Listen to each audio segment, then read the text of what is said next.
आणि म्हणून जागेची निकड त्याचं सगळं आहे. तुमची 12 लाखाची घेतली नाही, खाण्याची घेतली नाही, यांचं दुःख होतं. म्हणले आता काय बोललो, अजून कोण म्हणले केम्ब्रिज काय बोलला का माहिती नाही.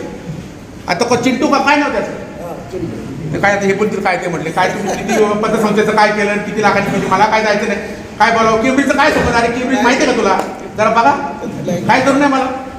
केम्ब्रिज काय केलं, फसवा तोटा केलाय. तुम्ही काय केलं पण त्याचं मला काय त्याच्यात जायचं, चांगलं सांगायला आपल्याला वेळ नाही. इकडं